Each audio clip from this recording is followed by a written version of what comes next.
Oh yes. Prions. Seigneur, nous te bénissons pour cette magnifique et fantastique opportunité. Tu es Dieu, tu es grand, tu es puissant. Et il n'y a personne comme toi. Et pitié de nous, Seigneur. Et bénis-nous afin que nous soyons complètement bénis. Au nom puissant de Jésus. Amen. Acclamez pour le Seigneur. Prenez votre place, s'il vous plaît. Matthieu chapitre 16. Nous allons lire à partir du verset 13. La Bible dit, Jésus étant arrivé dans le territoire de Césarée, Philippe demanda à ses disciples, qui dit-on que je suis? Le verset 14, les uns disent que tu es Jean-Baptiste, Jérémie, Élie ou l'un des prophètes. Le verset 15, Jésus reprit encore la parole et cette fois-ci, il a détaillé encore la question un peu plus précisément. Il a dit, mais vous, qui dites-vous que je suis? C'est là que Simon Pierre, vieux Pierre, a donné sa réponse. Pour lui, il a dit, verset 16, il dit qu'il lui croit que Jésus-Christ est le Messie ou Christos. Il dit, tu es Christ, Christos. Christos, ça veut dire l'homme oint avec son onction particulière. Donc il a dit, tu es Christ, le Fils de Dieu vivant.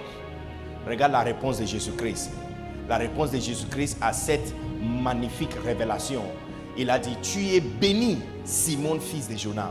Car ce ne sont pas la chair et le sang qui t'ont révélé cela, mais c'est mon Père qui est dans le ciel. Et maintenant je te dis que tu es Pierre, et sur cette pierre, je bâtirai mon église. Et la porte de séjour de mort ne prévaudra pas contre elle. Verset 19, il dit, et je te donnerai le clé du royaume des cieux. Tout ce que tu lieras sur la terre sera lié dans le ciel. Et ce que tu délieras sur la terre sera délié dans le ciel. Alléluia. Amen.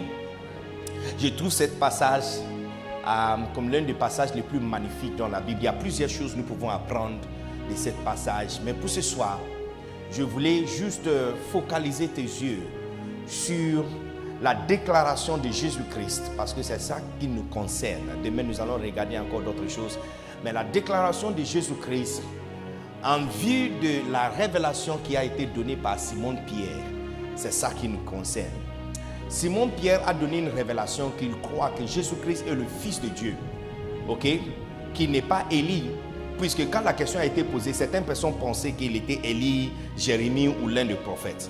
Mais il y a un disciple, quant à lui, son maître et son pasteur n'est pas juste comme les autres pasteurs. Pour lui, son pasteur est quelqu'un oint avec son onction particulière. À cette révélation, Jésus-Christ a décidé de révéler son véritable identité en déclarant qu'il dit, je bâtirai mon église. Mes chers amis, la construction de l'église, c'est ça que Jésus est en train de faire. Bâtir le peuple de Dieu afin de bâtir l'église. Ça, c'est le projet de Jésus-Christ. Et tu vois, puisque nous sommes en train de parler de projet, vous voyez qu'il a dit, il n'a pas dit j'ai bâti ou je suis en train de construire, mais il a dit je bâtirai mon église. C'est-à-dire que l'église n'est pas encore construite, l'église n'est pas en train d'être construite, mais c'est quelque chose qui sera fait dans l'avenir, n'est-ce pas? Alors, qu'est-ce qui signifie que nous sommes dans cet avenir? Regardons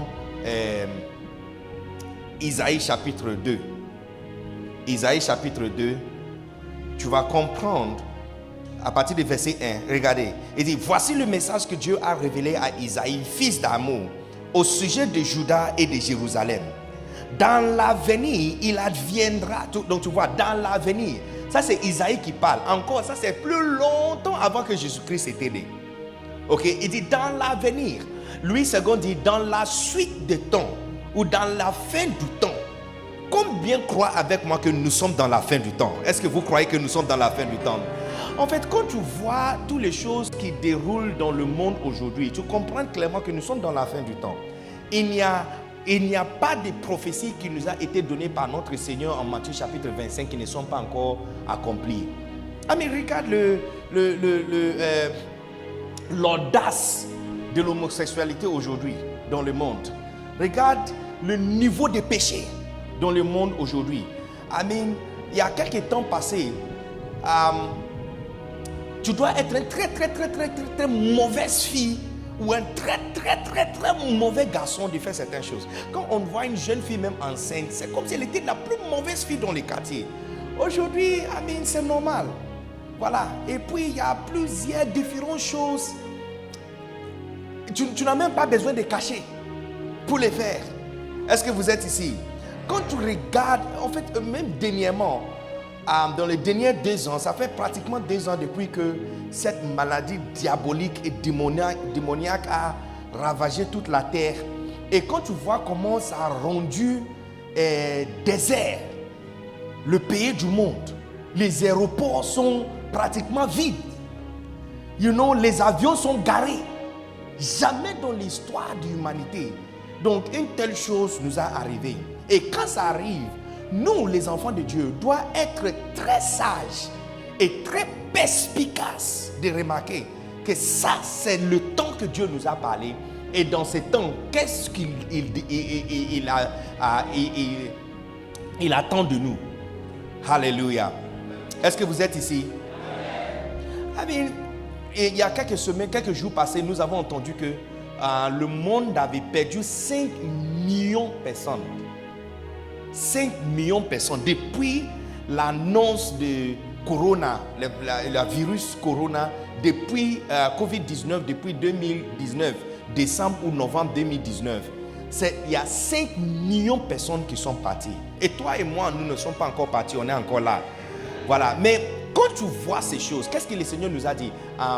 Luc chapitre 21, le verset 20, il dit, dès que vous voyez Jérusalem entourée par des armées, par les armées, vous devrez savoir que le temps est proche. Il dit, dès que vous voyez, c'est-à-dire, il y a certains événements qui doivent être un signal pour toi qu'il est temps de faire certaines choses.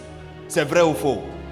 Mais si tu sors de ta maison et tu vois que tout le ciel est devenu très noir ou rouge, et il y a le tourneur, il y a l'éclairage, directement tu sais qu'il est temps, il va pleuvoir, et tu t'ajustes, n'est-ce pas, pour ne pas être mouillé par la pluie. Si tu dois attendre un peu la pluie, que la pluie passe, ou tu dois partir avec un parapluie, donc tu fais des modifications.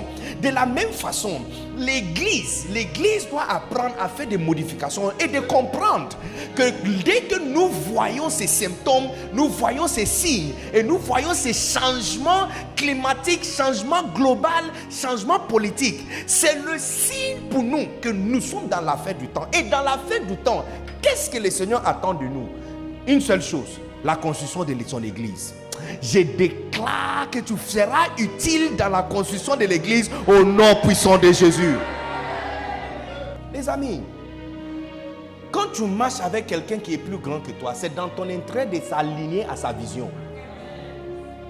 Cette sagesse-là, si tu appliques ça dans ton boulot, dans moins d'1 an, tu auras une promotion. Parce qu'il y a beaucoup de gens qui pensent que tu peux discuter avec ton chef ou tu peux donner ton avis. Dans votre bureau, ton avis ne compte pas. Ton avis n'est pas important. Apprenez aujourd'hui, si tu es une femme, que ton avis dans ta maison ne compte pas. La vie de ton mari, c'est ça qui compte. Ton avis ne compte pas. Demandez à ceux qui sont mariés pendant très longtemps, ils vont t'apprendre. Écoute, ici, puisque c'est lui le chef, tu portes son nom, les enfants viennent de lui. Ce qu'il veut là, le temps que tu apprends de faire pour lui ce qu'il veut, le mieux que toi aussi tu seras content. Les femmes, nous sommes dans une génération où il y a égalité de tout, on est égal. Est-ce que tes pieds sont égaux? À droite et gauche là, est-ce qu'il y a 2 pieds gauche et 2 pieds droite? En fait, la différence entre nous, c'est ça qui fait qu'on peut être un. Est-ce que vous comprenez? Yeah, c'est la différence que nous avons. C'est ça qui nous réunit vraiment, qu'on devient un. On n'est pas égal. On n'est pas la même. Homme n'est pas femme, femme n'est pas homme. Mari et femme n'est pas égal. Est-ce que vous comprenez? Et le tour que tu apprends. Écoutez, quand la Côte d'Ivoire a fait le recensement il n'y a pas longtemps, il y a plus que aujourd'hui, il y a 40, si on distribue toutes les femmes en Côte d'Ivoire pour tous les hommes également, il y aura 40 femmes pour chaque homme en Côte d'Ivoire. Donc dès que toi, comme tu es marié et tu as une bague, sache-le qu'il y a 39 qui va dormir seul aujourd'hui parce que toi c'est toi qui l'as gagné. Non, c'est la réalité. Il y a 39 qui va dormir avec les oreillers seul. Parce que Dieu t'a donné la chance de l'avoir. Alors, c'est mieux pour toi d'accepter très vite que c'est lui qui est devant toi, c'est le chef. Et ce qu'il veut. Non, ma femme m'avait dit un jour, elle m'avait dit, le jour où j'ai appris de faire pour toi ce que tu veux, ça c'est le jour que j'ai commencé à être content et heureuse dans le mariage. La femme qui fait pour son mari tout ce qu'il veut, c'est la femme aussi qui dort tranquille. Yes. Celle qui continue à discuter, non, mais moi aussi je veux ça, et puis non, mais tu n'es pas la seule personne, moi aussi je suis un être vivant, je suis dans la maison. Bon, à la fin du temps, vous ne parlez pas, il t'a insulté, tu l'as insulté, mais c'est toi qui vas pleurer. Lui, il va dormir, il va manger, il va dormir tranquille et ronfle jusqu'à demain matin, mais c'est toi qui vas tourner dans le lit en train de pleurer toute la nuit. La même sagesse applique entre nous et notre Seigneur. Nous sommes personne. On est personne. On est trop fiers, orgueilleux. On pense que nous sommes les centres de création. On n'est rien. Je ne sais pas qui t'avait dit que tu es le centre de création de Dieu et que tu es la création la plus importante. Tu n'es pas la création la plus importante. La seule chose qui nous a rendu importants, c'est le fait que Christ est venu rester à l'intérieur de nous. Tu n'es pas important comme tu penses. Il y a d'autres créations qui ont été là avant que nous sommes venus. Ami, quand tu lis Apocalypse chapitre 12, il y a un ange qui peut mettre son pied sur la mer et un autre pied sur la terre. Mais toi, tu as quelle taille? Dans le taux qu'on apprend que nous ne sommes pas importants et que notre chef qui nous a créés, c'est lui qui nous a appelés. Le temps que nous apprenons à s'aligner à sa vision, le mieux pour nous. En fait, les amis, je t'assure, toute la prospérité et bénédiction que Dieu annonce pour nous sont liées à une condition. La condition que nous alignons à sa vision. Et la vision de Dieu dans chaque génération était légèrement un peu différente. Mais dans cette dernière temps, sa vision est maintenant plus forte que jamais, la construction de son église. Et toute personne qui va s'aligner à la construction de son église va recevoir aussi son salaire au nom puissant de Jésus. Je te vois en train de changer votre position, en train de changer votre vision et en train de t'aligner à la construction de son église. Il y a deux sortes de pasteurs. Après avoir parcouru tous les pays francophones, et la majorité des pays francophones, il y a deux sortes de pasteurs. Il y a les pasteurs qui s'alignent à la vision de Christ pour construire l'église de Dieu et ils deviennent prospères. Et il y a les pasteurs qui construisent les ventes, qui prêchent juste pour avoir salaire, qui prêchent pour avoir la dîme et qui prêchent seulement pour prendre soin de leur famille et ils restent pauvres. Yeah. Quand nous nous rendons dans les différents villages et villes de la Côte d'Ivoire, il y a toujours ces deux types de pasteurs. En fait, c'est tellement clair. Tellement clair. Le pasteur qui se donne pour la construction de l'église, tu vois clairement les changements dans sa vie. Yes. Ah mais je peux, à la fin de ce mois, je ne peux pas aller à Ecobank et demander au manager d'Ecobank de me payer. Je fais quoi là-bas? Est-ce qu'il me connaît? Est-ce que je travaille chez lui? Et puis même si je travaille là-bas, mais tout ce qu'on me donne comme travail, je ne le fais pas. Est-ce qu'à la fin du mois, j'aurai le courage d'aller lui demander? Mes amis, tu vois, même la réponse à la prière est liée à une condition. Même la réponse à la prière. Mais si le jeune homme ici peut nous aider, j'allais vous montrer le verset. Jean chapitre 15, verset 16. Ça, c'est lui qui répond à la prière lui-même. Pas quelqu'un d'autre, ce n'est pas Isaïe. On pourrait dire qu'il n'a pas mangé longtemps, c'est pourquoi il a dit ça. Ou Jérémie qu'il est déprimé, c'est pourquoi il a dit quelque chose pareil.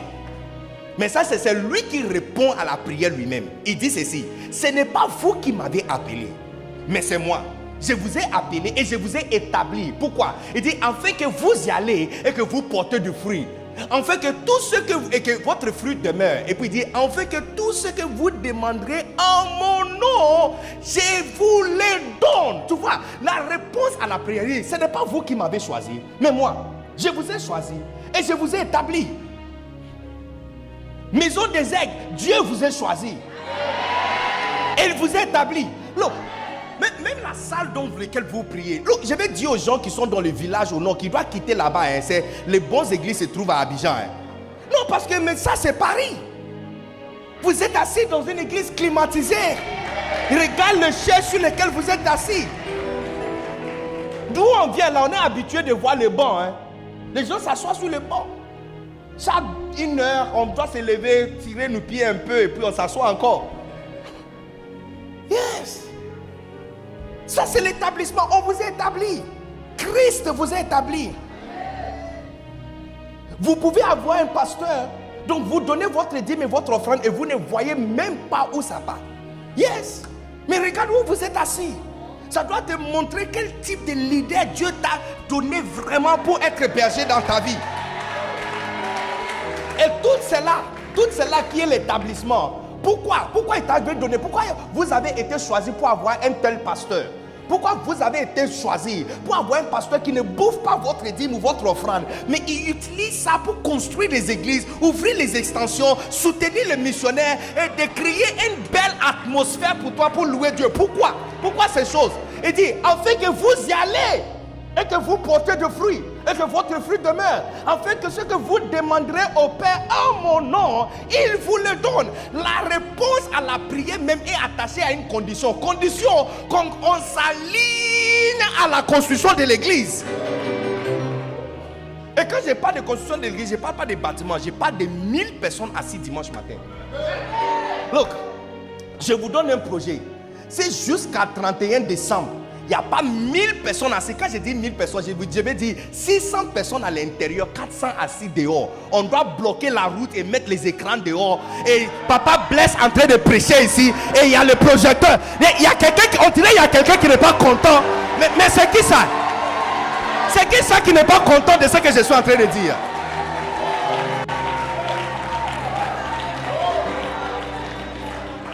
Je suis en train de parler de 1000 personnes assises. Yes. Yeah. Une église qui n'a pas 1000 personnes n'est pas encore église. Oh yeah. Si tu n'as pas 1000 personnes, tu n'as pas église.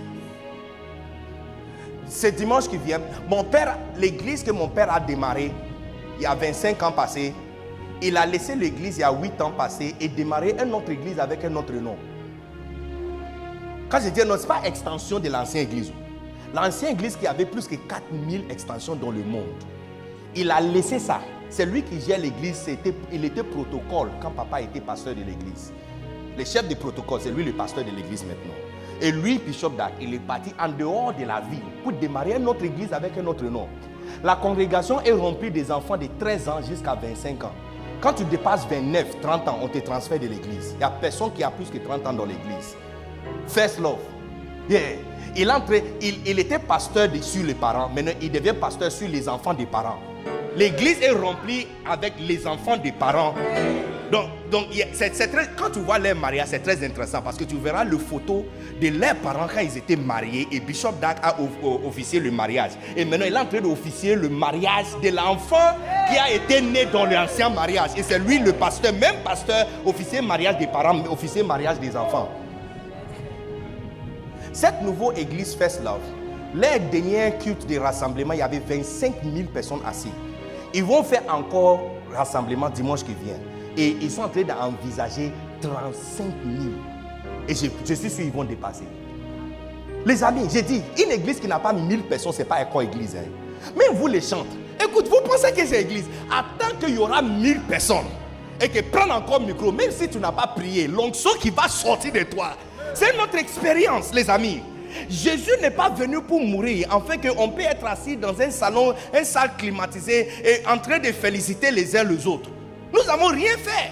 L'établissement, c'est pour construire l'église. Il dit, je bâtirai mon église et la porte de séjour des morts ne prévaudra point contre elle. Les amis, notre bien-être, notre prospérité est directement liée à la vision de notre maître. Pour qu'il te rende riche, c'est pour faire quoi? Ah, mais quand tu vois un jeune homme en train d'épouser une femme, le but de cette cérémonie de mariage, c'est pour faire quoi? Il attend la nuit de noces. Mais tu crois que je vais dire quoi? Qu'on prépare pour lui la nourriture. Oh, s'il te plaît. Lui-même, il sait bien. La majorité, le meilleur chef du monde sont tous les hommes. Il y a beaucoup d'hommes qui savent bien préparer. Même s'il ne sait pas préparer, il peut acheter dehors.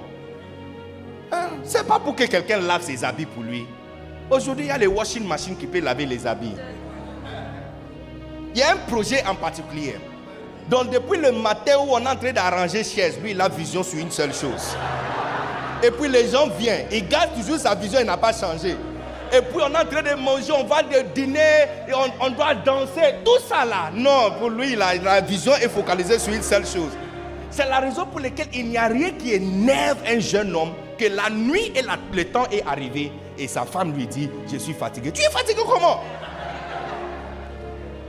Donc, si tu es ici, tu vas te marier, il faut avoir paracétamol à côté de toi pour la nuit de noces. Une fois elle dit qu'elle est fatiguée, tu lui donnes Red Bull, Cody, Red Bull ou paracétamol. 5 minutes d'attente et puis tu peux, tu ouvres maintenant le match. Yes. Tout ce que tu as payé, c'est à cause d'une vision. Yes. Et tu verras que la femme, lorsqu'il était en train de donner à cette femme ce qu'elle voulait, c'est à cause d'une vision. De la même façon, lorsque tu cherches une voiture, c'est à cause d'une vision. Que tu veux te marier, c'est à cause d'une vision. Les amis, j'ai besoin que tu comprennes que la bénédiction et prospérité de Dieu sont liées à une vision. Et c'est lui qui se dispose pour la construction de l'église. C'est celui qui va recevoir tout ce qu'elle cherche. Je déclare qu'à partir d'aujourd'hui, tu seras sans. Tu ne seras pas que la personne qui va rater ses désirs. Yes. Tout ce que tu attends de Dieu, tu vas le recevoir. Yeah. Que la bénédiction de sa prospérité règne dans ta vie au nom puissant de Jésus. À cause de la construction de l'église. Yeah. Tout est lié à la construction de l'église. Tout est lié à la construction de l'église. Tout est lié à la construction de l'église. Maman, le petit garçon à côté de toi, faites-lui venir.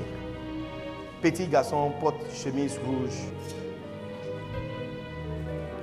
Comment tu t'appelles?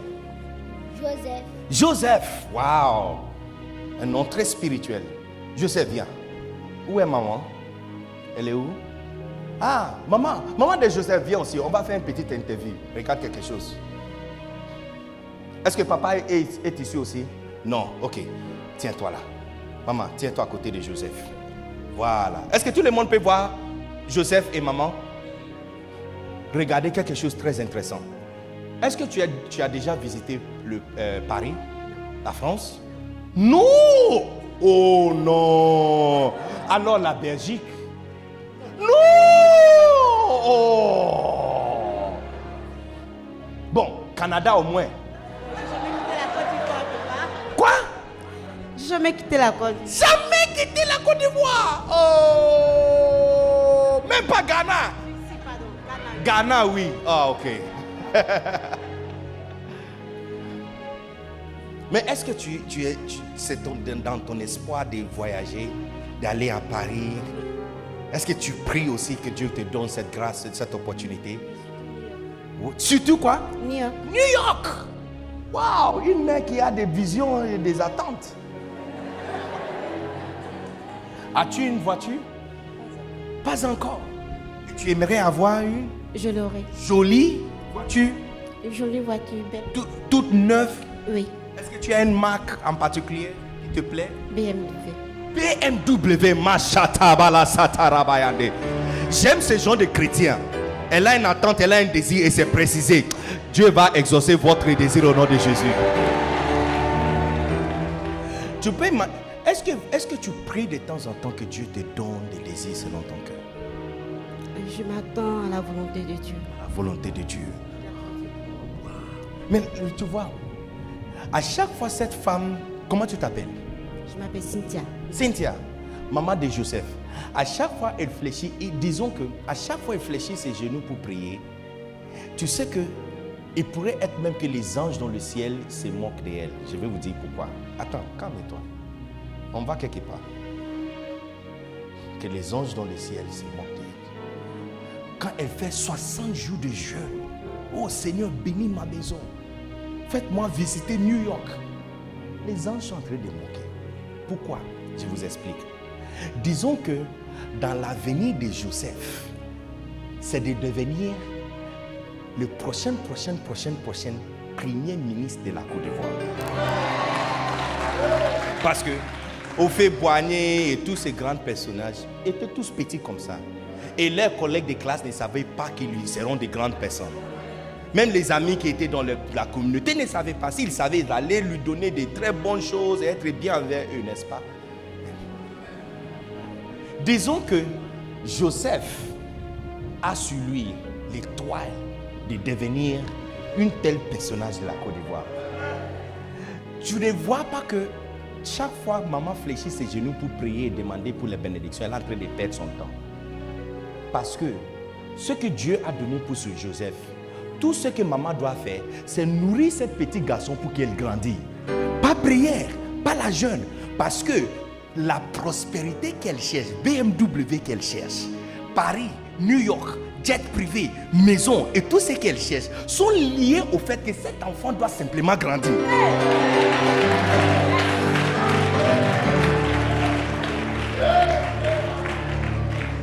Une fois cet enfant grandit, elle prend seulement son téléphone et puis elle appelle.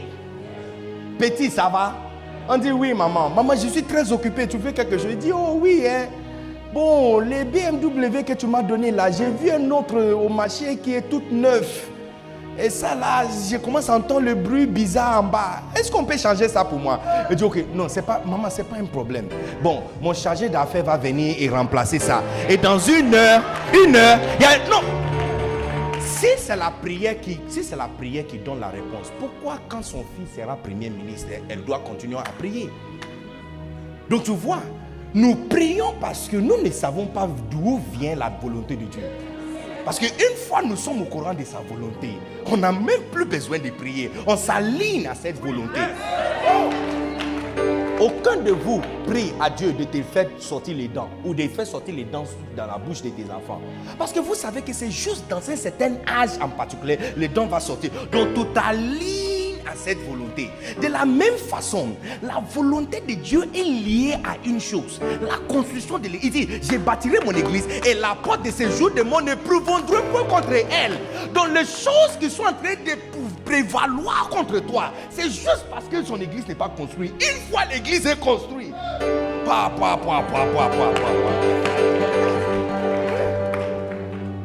New York, c'est lié à cet enfant. Donc elle peut gêner plus jusqu'à ce qu'elle sa taille est divisée à moitié. Elle va jamais monter dans un avion. Et même les anges vont dire, mais maman, tu gênes pourquoi? Lève-toi et donne une nourriture à ton enfant. C'est manquer de connaissance de la volonté de Dieu qui nous fait souffrir.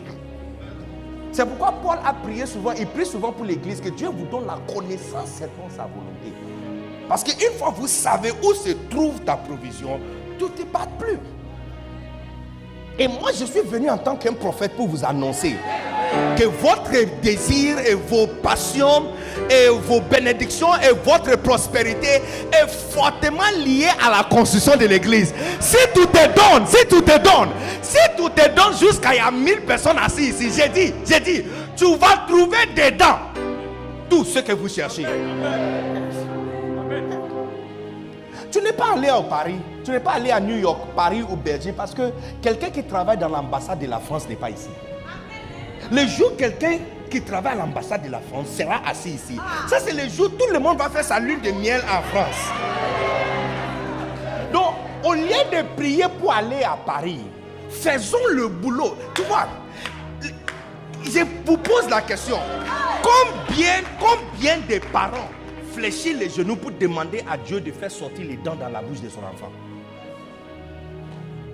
Donc vous voulez me dire que Dieu t'a déposé sur la terre ici et il a besoin que tu lui demandes avant qu'il te donne ses bénédictions? Il a déjà prévu tout ça. Son fils lui-même nous a dit que ton Père dans le ciel, il est au courant de tout ce que vous avez besoin.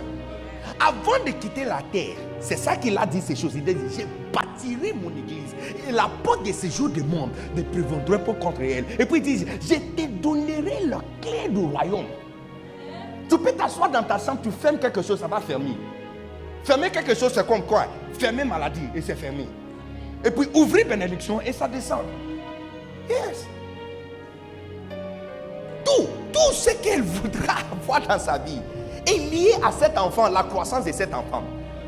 Donc tu vois, tant que l'enfant reste petit, il est complètement inutile à elle. Il est même un fardeau pour elle. Il est une charge qu'elle doit porter. Mais tout ce qu'elle doit faire, c'est travailler sur cet enfant, nourrir cet enfant, contribuer cet enfant, protéger cet enfant, afin que l'enfant grandisse. Parce que toute la prière qu'elle ne peut jamais prier, y compris les autres qu'elle n'a pas encore prié, sont liés au fait que cet enfant doit grandir pour remplir sa place.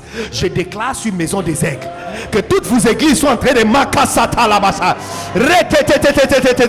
rabotokabasi matalande, milesibre ketama masamata. Je déclare que le vent de nord et le vent de sud qui amène la moisson amène une moisson dans cette église. L'élargissement de cette temple, que les jeunes hommes soient sauvés, les jeunes filles soient sauvées, puis les cibles katama masama devient féconde, chrétien, devient féconde, que le rue soit rempli avec les enfants, le papa blesse, que les tentes soient remplies, que le couloir soit rempli, 1000 personnes assises dimanche matin, 1000 cibles katama masamato.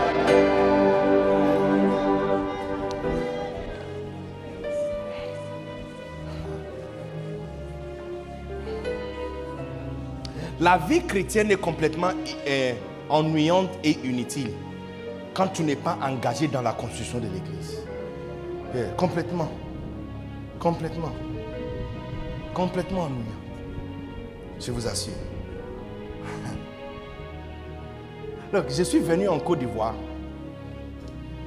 J'ai pris Baga depuis Baka depuis Noé jusqu'à Boaké, et personne ne savait qui j'étais. En 2018, 9 avril 2018, aujourd'hui, c'est 2 ans et demi plus tard, 3 ans plus tard, je ne peux pas me déplacer nulle part en Côte d'Ivoire si les gens ne tournent pas leur tête pour me regarder quand je me déplace. Et ce n'est pas parce que je suis venu ici chercher l'argent, ou chercher maison, ou chercher femme, ou chercher la nourriture. Je suis venu pour aider la construction des églises, même pas notre église, des églises. Et depuis que je me suis aligné à cette vision, il n'y a pratiquement rien. Tu peux imaginer, cet après-midi, j'ai dormi dans un hôtel au bord du lagon. Et au fait, c'est aujourd'hui que je me suis rendu compte que je dois quitter. Et puis j'ai remarqué que l'argent dans mon portefeuille n'était pas suffisant. Et puis j'ai vérifié mon compte. Et puis je me suis rendu compte que j'ai payé quelqu'un hier que je ne devrais pas. J'avais gardé cet argent à cause de l'hôtel. Alors j'ai demandé à Dieu, mais Seigneur, je dois sortir dans quelques minutes. Avant, j'étais en train de faire mes valises quand quelqu'un m'a envoyé un message. Il dit, Dieu m'a dit de faire une sémence dans ta vie. Tu as été une grande bénédiction et tu ne peux pas croire exactement le chiffre que j'avais besoin pour payer. C'est exactement ce qui a été transféré. Les amis, je dis, quand tu t'alignes à la vision de Dieu, tu ne demandes plus rien. Les gens pensent qu'il n'y a pas raccourci, il y a raccourci. Le raccourci, c'est chercher d'abord la vision de ton chef. Même les choses que tu n'as pas demandé, on te le donne. Yeah. Tu seras invisible à partir d'aujourd'hui au nom de Jésus. Est-ce que vous êtes ici? Tout est lié à la conduite. De la même façon, tant que l'église reste petite, c'est inutile à nous. On va continuer toujours à nous annoncer, on doit payer telle et telle chose, est-ce qu'on peut faire cotisation? On doit acheter telle et telle chose, est-ce qu'on peut faire cotisation? Ça devient un fardeau qu'on doit prendre soin de elle. Mais si elle peut grandir, tout ce que nous cherchons est à l'intérieur. Je déclare que notre église est en train de grandir au nom puissant de Jésus. Seigneur, je bénis cet enfant et je bénis sa mère au nom de Jésus. Amen. Wow. Combien comprendre ce que je suis en train de dire? Combien comprendre le message? Yes. Donc tu vois Isaïe chapitre 2, il adviendra dans la suite des temps que la montagne du Seigneur sera établie, de la maison du Seigneur sera établie sur les sommets de la montagne. Et puis il dit, toutes les nations y afflueront. Il dit, toutes les nations. Le verset 3 dit, et ils vont dire, allons dans la maison de Jacob. Yeah. À la maison de Dieu de Jacob, afin qu'il nous enseigne ses voies et que nous marchions dans ses sentiers. Car de Sion sortira la loi et de Jérusalem la parole de l'Éternel. Il dit, des peuples y rendront en foule et diront, tu vois, il n'a pas dit les personnes qui peuvent être comptées, il dit en foule, toutes les nations. Beaucoup d'entre vous, certains d'entre vous ne sont pas mariés parce que votre type de mari n'est pas encore venu. Yes, et c'est la réalité. C'est la réalité. Tu veux te marier à un Belge, il n'est pas encore venu, mais quelqu'un doit les gagner en Christ pour qu'il vienne. Yes. Tu veux te marier à quelqu'un qui peut-être il a perdu sa femme, mais il a encore 2 enfants, et toi aussi tu as 2 enfants, donc ça fait 3 ou 4, n'est-ce pas? Mais ce type de mari-là, quelqu'un doit l'amener. Tout est lié. Donc au lieu de fléchir tes genoux en train de déranger le ciel que Dieu te donne mari, il t'a déjà donné mari. Lève-toi et allons faire le travail pour amener les âmes à la maison de Dieu. Yes. Lève-toi. L'église est remplie avec des chrétiens inutiles. Inutiles, complètement inutiles. On ne fait rien dans la maison de Dieu. On vient, on chauffe les chaises et puis on rentre à la maison. Même offrande, tu ne donnes pas. Tu ne veux pas que je dise. Donc, les amis, tout ce que nous cherchons est lié à la construction de l'église. Et une fois, on se donne pour la construction de l'église. Et tu vois, ce dont je suis en train de vous parler, vous n'allez jamais comprendre jusqu'à ce que vous allez le faire. Et ça, c'est les jours, vous allez voir la différence. La différence. La différence même dans ta vie. Et s'asseoir dans une église de 500 personnes et une église de 2000 personnes. C'est 2 différentes expériences. 2 différentes expériences. Maintenant, quand il s'agit de la construction de l'église, les amis, on ne peut faire rien. On ne peut aller nulle part sans la loyauté et la fidélité. L'ingrédient majeur dans la construction d'une maison, c'est ciment. Depuis béton de propriété jusqu'à la finition, c'est du ciment. Même les carreaux, toujours ciment. Ok? Yes. De la même façon, c'est quoi l'ingrédient majeur dans la sauce graine? Pour préparer sauce graine, c'est quoi l'ingrédient majeur? Hein? Quoi? La graine. La graine, pas piment? Non. On ajoute piment, on ajoute les autres, mais majeur. Parce que si tu enlèves ça, ça veut dire que c'est plus sauce graine. C'est sauce quelque chose, mais pas sauce graine. N'est-ce pas? Yes. L'ingrédient majeur de sauce aubergine, c'est quoi? Aubergine. Hein? Yes. L'ingrédient majeur dans le sauce feuille, c'est quoi? De la même façon, l'ingrédient majeur dans la construction de l'église, c'est fidélité. Les amis, la fidélité et la loyauté, ce n'est pas quelque chose qu'on cherche. Ce n'est pas quelque chose qu'on veut. Ce n'est pas quelque chose qu'on désire. C'est un besoin. C'est un besoin. Tu dois comprendre que si nous voulons construire l'église, on doit construire l'église à sa manière. Ce n'est pas notre église. Hein? Ce n'est pas notre église. Attention, hein? Ce n'est pas notre église. C'est son église. Quand nous, les pasteurs, on vient, on prend le micro, on ouvre la Bible. La parole que nous lisons là, c'est sa parole. C'est l'histoire de sa vie qui est écrite que nous parlons. Et puis quand tu veux prier pour quelqu'un, tu dis au nom de Jésus. Au nom de Jésus, là, c'est pas quelque chose, c'est quelqu'un. Quand tu dis Jésus, là, c'est pas Chouchou qui vient. C'est une personne, c'est son nom que sa maman l'avait donné. C'est quelqu'un. Et puis quand tu veux prier pour quelqu'un pour la délivrance, le Saint-Esprit que tu suives sur lui, c'est son esprit. Et puis quand tu veux délivrer quelqu'un de péché, tu jettes son sang sur lui. Le sang là, c'est pas sang d'agneau quelque part ou c'est cabri quelque part, c'est son sang. Donc la parole c'est pour lui, le nom c'est pour lui, l'esprit c'est pour lui, l'église c'est pour lui. Nous là, nous avons rien dedans ici. Donc tu dois comprendre les amis, que le don que nous apprenons, qu'on doit construire l'église à sa manière, le mieux pour nous. Beaucoup essayent de construire l'église en utilisant toutes sortes de choses. Ça peut pas marcher. L'église grandit avec les fidèles qui sont fidèles. Pas les fidèles qui sont infidèles. L'ingrédient majeur dans la construction d'une église, si on veut préparer ce qui s'appelle construction de grandes églises, 2000 membres assis dimanche matin, 2000 membres. Look, je vous donne jusqu'à 31 décembre. Si vous n'avez pas 2000 membres, je ne viendrai plus ici. 2000 assis.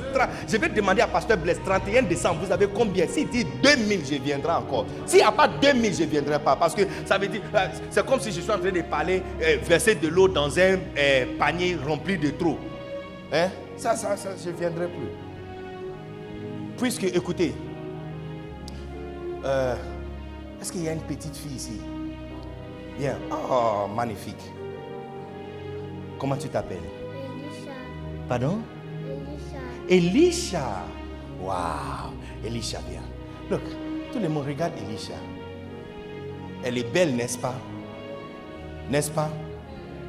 Mais si je cherche quelqu'un pour porter semences enfant, ce n'est pas Elisha. Elle n'a pas ce qu'il faut pour tomber enceinte. Elle n'a pas. Si je lui donne quelques temps, elle va développer. Mais elle n'a pas. Mais comment tu t'appelles? Oui. Kwame. Karel. Lève-toi, Karel. Regarde. Mais Karel, pas simplement qu'elle a tout ce qu'il faut, mais elle est mûre pour avoir un enfant. Et elle a tout ce qu'il faut pour avoir. Si je mets la charge de porter semences pour cette fille, je l'ai dérangée. Ce n'est pas encore temps pour elle. Elle n'a pas le système développé pour avoir un enfant. Mais elle a. Elle, si. Est-ce que vous comprenez? De la même façon, je ne peux pas parler à une église de 50 000 personnes sous un couloir quelque part qui doit avoir 2000 personnes. Ils ne sont pas encore mûrs. Mais vous, regarde vos visages. Regarde comment vous êtes mature. Regarde. Si on prend photo de vous, on met sur Facebook, on dirait que je suis à Paris.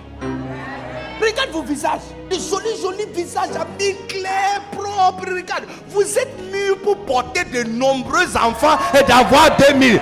Je déclare à partir d'aujourd'hui qu'il y a nul qui sera ici, qui sera stérile au nom puissant de Jésus. La stérilité est bannie de cette église au nom puissant de Jésus. Donc la charge que je vous donne, vous pouvez le faire. Vous pouvez le faire. Vous pouvez le faire. Tu n'as pas dit bien amen. Elisha, vas-y, tu es béni. Yes. Donc les amis, on ne peut pas parler de la construction de l'église sans la loyauté. On ne peut pas. C'est comme disons, on va préparer sauce graine sans le grain. Alors c'est pas sauce graine. L'église est pour lui. Et on doit construire l'église à sa manière. Quant à Christ, qu'est-ce qu'il veut de nous? Tu vois, les amis, quand tu vois ce que Christ avait dit à ses serviteurs, dans l'histoire de les 3 servantes qui avaient reçu les 3 différents talents, en fait, la déclaration de Christ montre ce dont il a gardé ses yeux depuis le début. Lorsque la première est venue, il n'a pas dit bien faire, diligent serviteur. Il dit bon et fidèle. Matthieu chapitre 25, le verset 21 et 23, il a dit la même chose. Premier serviteur, il a dit bon et fidèle. Deuxième serviteur, encore bon et fidèle. Parce que ça veut dire, quant à lui, ce n'est pas leur diligence qui l'inquiète. Ce n'est pas le fait qu'ils savent comment calculer. Ce n'est pas parce qu'ils ont étudié, ou il est un comptable, ou il est spécialiste. Il s'en fout de tout ça. La seule chose, en fait, la déclaration, si, je vous explique. Si leur talent personnel était important à Christ, il devrait donner au premier une recommandation différente du deuxième. Ou tu ne comprends pas ce que je suis en train de dire? Si leur talent personnel ou leur capacité personnelle, c'est ce qui l'engage, il devrait dire quelque chose de différent au premier et au deuxième quelque chose de différent. Mais regardez, premier qui a mené 5 et deuxième qui a mené 2 et dit la même chose à tous les deux. Montre clairement ce dont il a gardé ses yeux depuis le début. Les amis, la qualification selon Christ, c'est la fidélité. Il ne cherche rien d'autre. Rien d'autre. Rien d'autre. Rien d'autre. Michée chapitre 6 verset 8, il dit, on te l'a montré, ô l'homme, ce que l'Éternel cherche de toi. Il dit, c'est pour marcher dans la droiture. Donc ça veut dire, droiture ça veut dire, où tu vas là? Tu vas tout droit. Ni à droite, ni à gauche. La loyauté ça veut dire rester la même. Les amis, je vous assure, c'est nous qui avons démarré cette église avec Papa Blaise. Nous sommes restés la même depuis le début. Cette église est grande. Je vous félicite pour ce que vous avez achevé, mais vous êtes en retard. Vous êtes largement en retard. Vous avez frustré l'onction sur l'homme de Dieu. Oh yeah, Non, écoutez, je n'ai pas peur de vous. Si tu veux, fais comme si tu veux faire pipi et sortir dehors et voir quelle marque et type de voiture que j'ai garé dehors. Ça doit... Il y a carburant suffisant pour quitter ici et rentrer à Boaké. Calme. Sans chercher carburant. Il y a longtemps j'ai arrêté de prêcher pour offrande. Il y a longtemps. Il y a longtemps. J'étais séparé de ça il y a longtemps. Je suis venu pour t'annoncer ce que Dieu a mis dans ma tête et dans ma bouche pour t'annoncer. Frustrer l'onction sur l'homme de Dieu. Il parle, on n'écoute pas. Mais ceux qui avaient commencé, si vous étiez resté exactement la même, quand on dit fidèle, ça veut dire rester la même. Rester la même. À chaque fois que tu vois le couple qui veut se divorcer, il y a une seule chose que tu entends toujours. Elle a changé, il a changé. Elle dit toujours, il n'est plus la même, elle n'est plus la même. Tu vois, l'histoire d'infidélité, c'est pas le fait que l'homme a couché avec quelqu'un, mais c'est le fait que ce qu'il a dit, que tu es la seule, il a changé ça. Si ça c'est le cas, ça veut dire que l'infidélité affecte aussi les femmes. Parce que tu vois un homme aussi qui dit, elle n'est plus comme ça. Elle était très gentille envers moi. Elle était très délicate envers moi. Elle faisait tout ce que j'avais besoin. Elle ne fait plus. Elle ne s'inquiète plus de moi. Ça aussi c'est infidélité. Parce que ça veut dire, la façon dont elle a commencé, elle n'est plus la même. Look les amis, dans toute société et dans chaque relation, la fidélité c'est la seule chose que tout le monde cherche. Tu vois, quand tu marches avec quelqu'un que tu peux prédire ses actions, tu es calme et tu es dans la paix. Mais quand tu marches avec quelqu'un qui est infidèle, tu ne peux rien faire avec une congrégation infidèle. Tu le vois joli, beau comme ça, mais tu ne peux rien faire. Tu vois, quand cette église, vous êtes rempli avec des personnes déloyales et infidèles, il n'y a rien Papa Blaise peut faire avec vous. La Côte d'Ivoire et surtout Abidjan est remplie avec de grandes églises, mais à l'intérieur, c'est un petit garçon. L'église possède la capacité d'un petit garçon. Un gros bulldog qui n'a pas de testicules. Yes. Yeah. Il peut aboyer, mais il ne peut pas attraper quelqu'un, il ne peut pas mordre quelqu'un. Il n'a pas force à l'intérieur. Et tout cela parce qu'on ne peut pas compter sur toi. Yes. Il dit, on t'a montré, ô homme, ce que l'Éternel attend de toi. Depuis ton démarche avec lui, il a ses yeux sur une seule chose, votre fidélité. Nous les chrétiens, nous sommes chanceux. Pourquoi? Parce qu'on nous a déjà donné le barème de notre examen final. Ce que le Seigneur a dit à ses serviteurs, c'est ce qu'il va nous dire à la fin de tout. À la fin de tout, on va te dire bien fait, bon et fidèle. Ça veut dire qu'on nous a déjà annoncé le critère de notre examen. Donc si tu passes ta vie sur la terre en train de faire autre chose, tu es la personne le plus fou du monde. On nous a déjà donné le barème. Michée 6, 8, il dit, on t'a donné, on t'a fait connaître, ô homme, ce qui est bien. Et ce que l'Éternel demande de toi, c'est que tu pratiques la justice.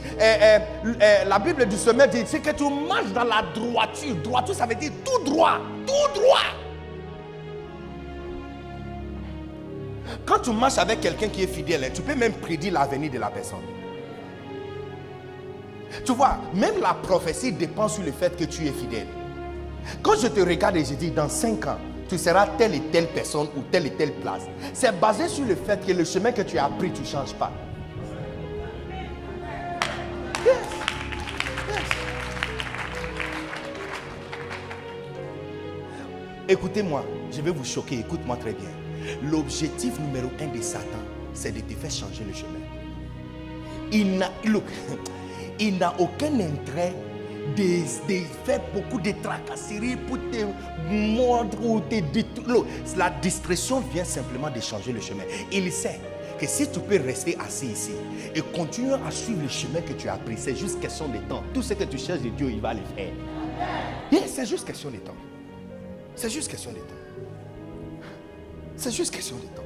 Mais si tu changes, si tu lis l'Ancien Testament, tu verras que tout ce que Satan il faisait pour les enfants d'Israël, c'est le faire changer le chemin un peu. Et puis Dieu le maudit. Tant qu'ils gardent la voie, ils sont ok. S'ils tournent à droite et à gauche, il y a problème. Il sait que la plus facile façon de détruire la vie d'un chrétien, c'est de mettre infidélité dans sa vie. C'est de lui faire changer le chemin, déloyal. Paul, un apôtre expérimenté, regarde ce qu'il lui-même il a dit. Il dit, ça c'est 1 Timothée chapitre 1 verset 12. Il dit, j'ai béni le Seigneur qui m'a jugé fidèle en me mettant dans le ministère. Tu vois, même les critères pour être mis dans le ministère, c'est la fidélité. Yes. Il y a 2 types de pasteurs. La différence qui sort entre tous les pasteurs du monde. Je vous ai dit que mon travail c'est les pasteurs et les églises. La différence qui sort entre tous les pasteurs dans le monde, c'est leur niveau de loyauté envers Dieu. C'est-à-dire, ce que Dieu l'avait confié, leur niveau d'être attaché à ça. Tu n'as pas remarqué que Reinhard Bonnke n'a pas changé son message. Derek Prince n'a jamais changé son message. Fred Price n'a pas changé son message. Oyedepo n'a jamais changé son message. Chris Oyakhilome, si tu vois son visage déjà, tu sais déjà ce qu'il va prêcher.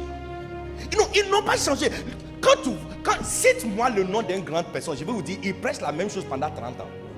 Nous les petits qui sont venus, aujourd'hui c'est la barbe d'Aaron, demain c'est la tête de Moïse. Yeah.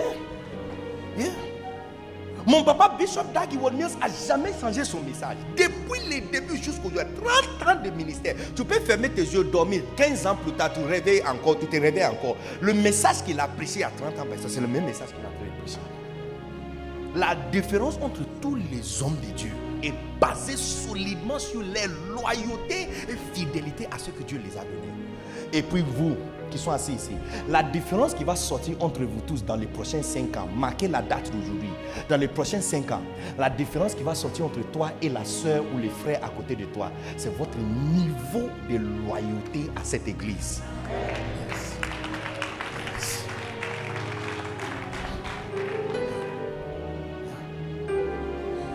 Même pour prêcher le message, regarde, ça c'est Paul encore qui parle, 2 Timothée chapitre 2 verset 2. Il dit, toi donc mon fils, sois fort dans les choses du Seigneur. Et puis il dit, verset 2, il dit ceci. Et les choses que vous avez entendu parler de moi, confiez-le aux hommes fidèles qui va passer ça aux autres. Tu vois, même la qualification pour être un disciple, c'est la fidélité. Pas parce que tu es talentueux. Quand j'étais à l'école secondaire, j'avais, en fait, au Ghana, nous avons 2 siècles d'école secondaire. Pour vous, vous commencez des 6e et vous allez jusqu'à terminale, n'est-ce pas? Chez nous, on divise ça en 2. Tu fais 6e, 5e, 4e et tu dois écrire notre niveau de BPC et changer carrément l'école. Donc ceux qui sont fatigués de rester à Accra vont aller à l'intérieur pour fuir contrôle parental. Et ceux qui sont de l'intérieur aussi veulent fuir leurs parents. Donc ils viennent aussi à Accra. Toutes les écoles secondaires 2e siècle, à partir des 3e, seconde, terminale, ont tous les résidences ou homes. Toutes les écoles secondaires. Toutes les écoles secondaires.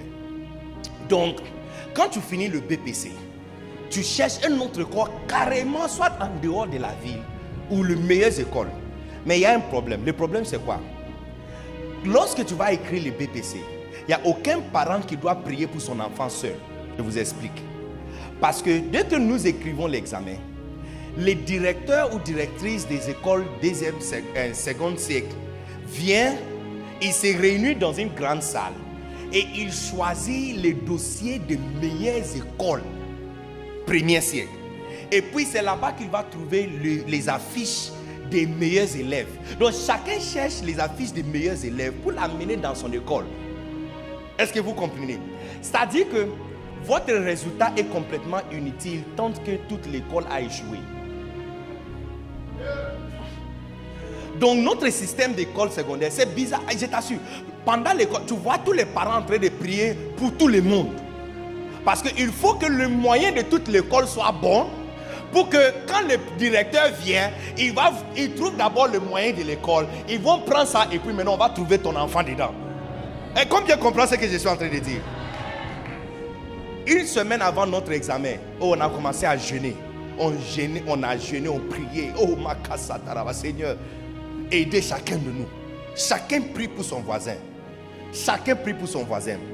On avait une fille dans notre classe. Nous avons tous unanimement prié qu'elle ne vienne pas, qu'elle ne se présente pas pour l'examen. Elle s'appelait Aquile. Aquile. Look, Aquile, c'est la fille que tu vois au début du trimestre. Et la dernière fois que tu vas le voir encore, c'est à la fin du trimestre. Donc, tout le monde a prié que nous. Parce que si elle échoue, ça va affecter les résultats de toute l'école, le moyen de toute l'école. Donc on a prié. Même le lundi de l'examen d'État, quand nous avons vu à quoi il est en train de venir, il y a certains même qui sont allés lui voir pour lui dire que non, pour elle, c'est pas cette semaine, c'est la semaine prochaine.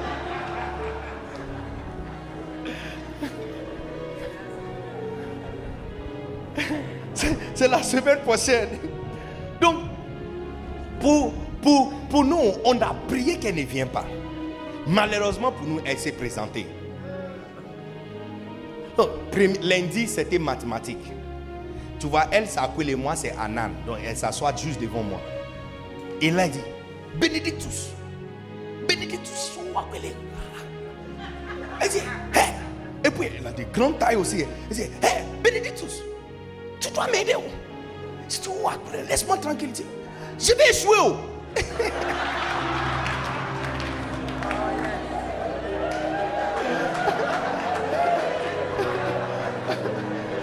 Et là, ça a attiré mon attention parce que si elle échoue, c'est pas dans mon tête.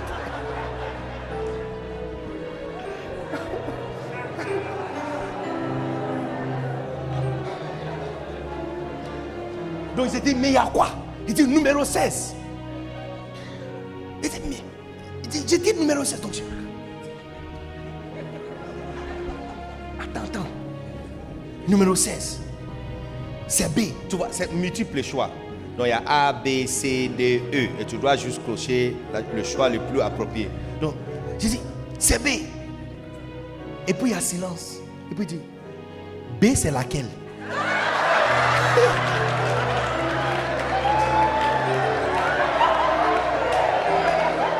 Aquile!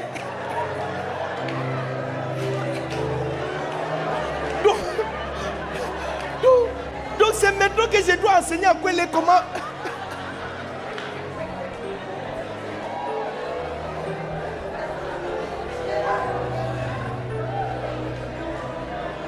C'est laquelle?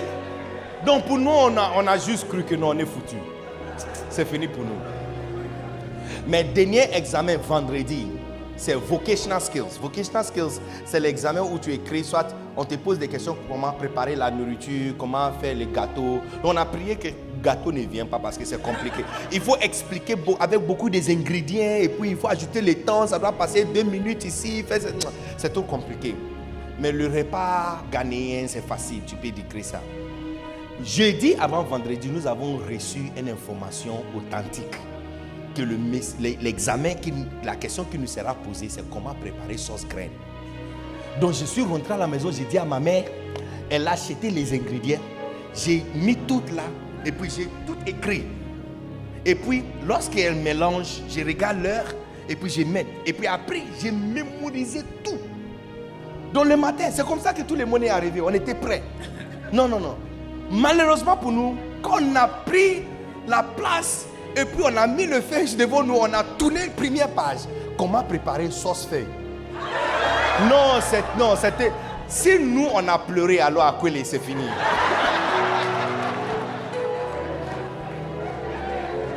Mais non, hein? Non, à quoi elle écrivait? Elle écrivait. Hey! Non, 30 minutes après, elle demande, professeur, je peux avoir encore plus de feuilles. Et puis écrit, je dis, hey! Donc il y a un endroit où tout le monde est fort. Donc on a dit, bon, quand même si elle a échoué mathématiques, anglais, les autres, au moins ici, là, elle peut gagner pour nous aider tous. Tu peux imaginer que quand les résultats sont sortis, personne n'a échoué dans cette cour, dans cette classe, dans tout le district. Hein? Disons, quand on dit district comme Angré, hein? Oui, tous les districts, personne n'a échoué sauf Akweli.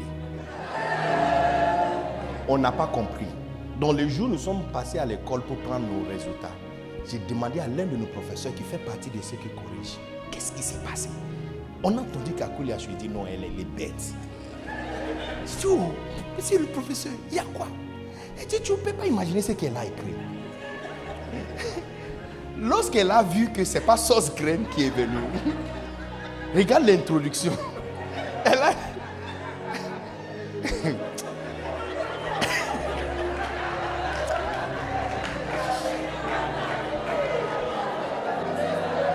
Look, si vous rigolez trop, je ne vais pas finir cette histoire.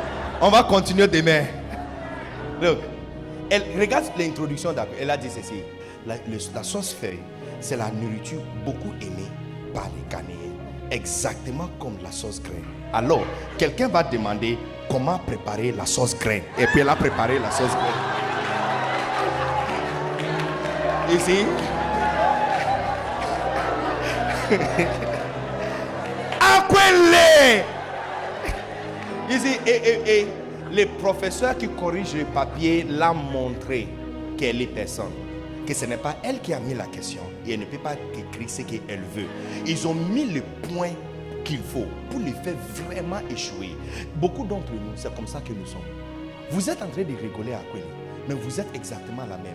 Parce que vous êtes venu à l'église en Christ et tu penses que tu peux te comporter comme tu veux. Tu donnes la dîme, tu donnes ton offrande, tu viens, tu lèves ta main et tu penses que c'est ce que Dieu doit accepter. Tu es personne, les amis. J'ai dit, tu es personne.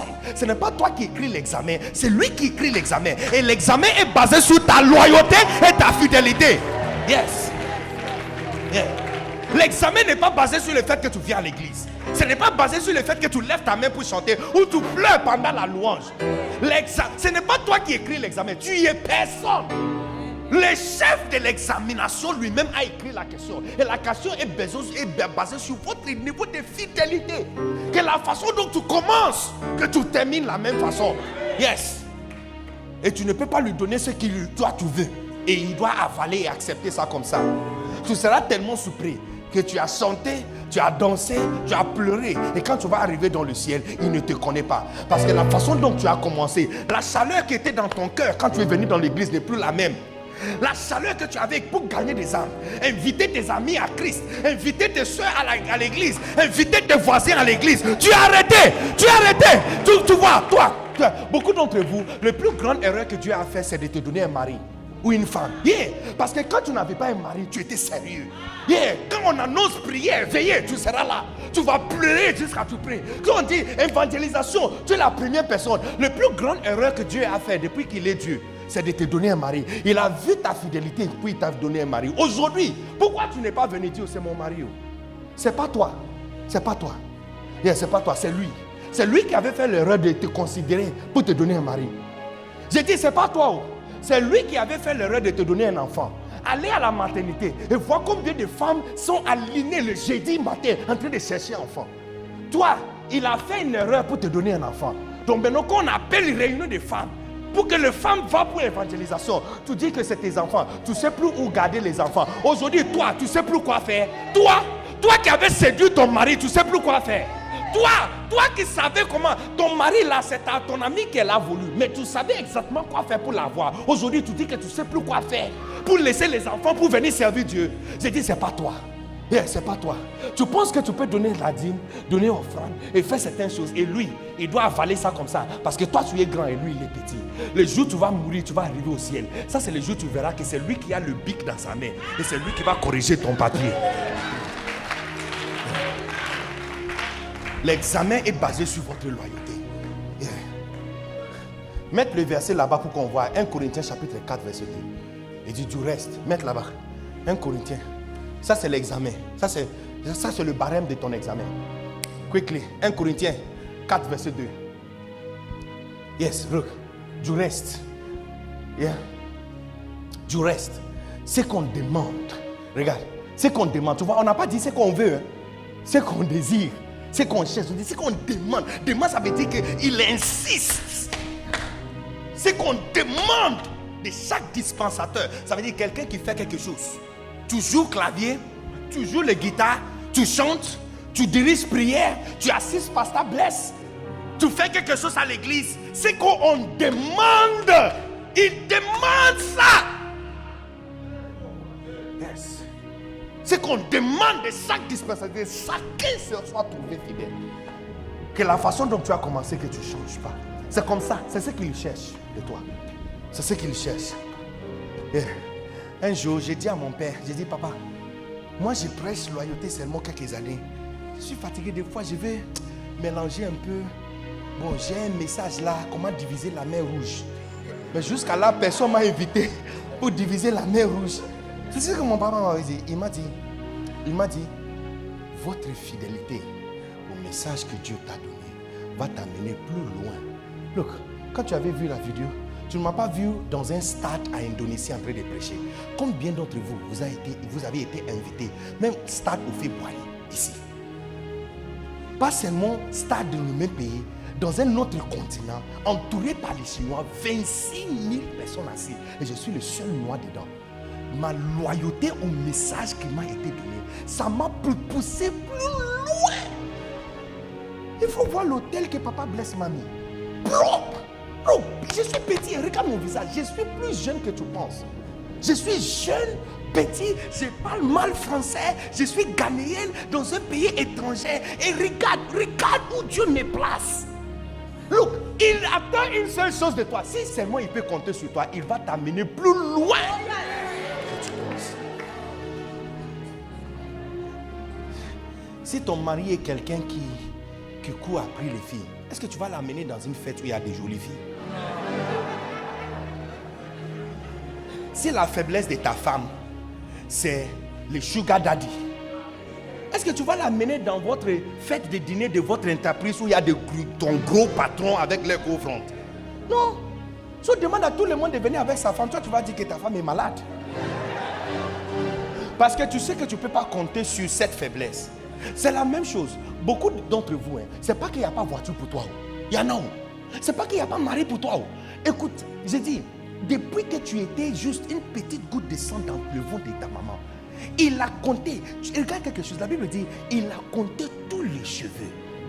Quelqu'un qui a compté cheveux a oublié de te donner mari. Donc il avait le temps pour compter tous les cheveux, y compris ce qui va tomber. Mais il a oublié de pouvoir marier pour la personne qui porte cheveux. Mais réfléchissons. Est-ce que tu es bête ou c'est lui qui est bête? Je ne comprends pas. Non, comprendre. Il a quelqu'un qui peut compter cheveux. Il compte cheveux et il oublie de donner mari à porteur de cheveux. C'est pas qu'il n'a pas ça pour toi. Il y en a.